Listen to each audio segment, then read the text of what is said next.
कुछ राज अगर राज ही रहे तो अच्छा होता है। 2014 में मैं 16 साल का था और मैंने अपने चाचा जी से आग्रह किया कि वे भूत के साथ अपना अनुभव बताएं। 30 मिनट तक उन्हें परेशान करने के बाद उन्होंने एक कहानी सुनानी शुरू कर दी। 80 के दशक के अंत में मेरे चाचा युवा थे और शराब के बहुत शौकीन थे। नशे में धुत होने के बाद वे अपने घर पहुंचने के लिए जंगल के रास्ते 7-8 किलोमीटर पैदल चलते थे। हमारे गांव तक पहुंचने के लिए 2 सड़कें थीं। उस दिन उन्होंने एक ऐसी सड़क पकड़ ली जहां शाम 5 बजे के बाद कोई भी व्यक्ति यात्रा नहीं करता था, क्योंकि उस सड़क से प्रसिद्ध भूत प्रेत की कहानियां जुड़ी हुई थी। एक दिन मेरे चाचा शराब के नशे में धुत होकर शाम 7 बजे उस सड़क पर चलने लगे। जंगल में 1 किलोमीटर आगे बढ़ने के बाद अब वे एक छोटे से पुल पर चल रही थे और उनके पीछे किसी चीज के लुढ़कने की आवाज आ रही थी। उनके कान और दिमाग पीछे मुड़कर यह देखने के मूड में नहीं थे कि पुल पार करने के बाद से कौन उनका पीछा कर रहा था।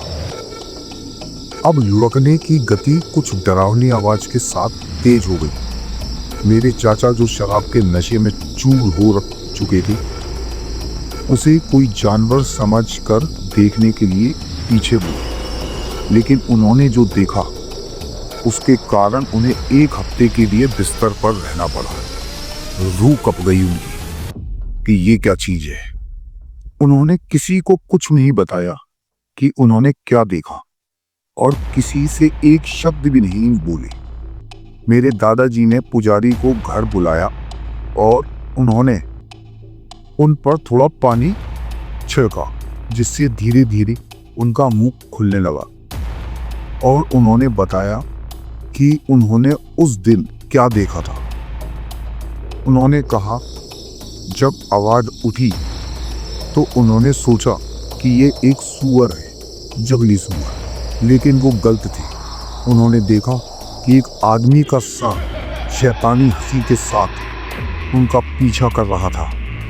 उसके बाद उन्हें बस इतना याद था कि वे वहां से भागने लगे और बहुत देर तक उन्हें होश नहीं आया। और फिर पवित्र जल जब उनके ऊपर छिड़का गया तब उन्हें ऐसा लगा कि वो बहुत गहरी नींद से जागे, जब तक वो अपनी सुध बुध खो चुके थे, जब तक उस पर जल नहीं छिड़का गया। और फिर एक साधु की मदद से हमारे दादाजी को पता चला कि 1970 में एक अमीर आदमी की 2 गुंडों ने हत्या कर दी थी और उसका सिर धड़ से अलग कर दिया था।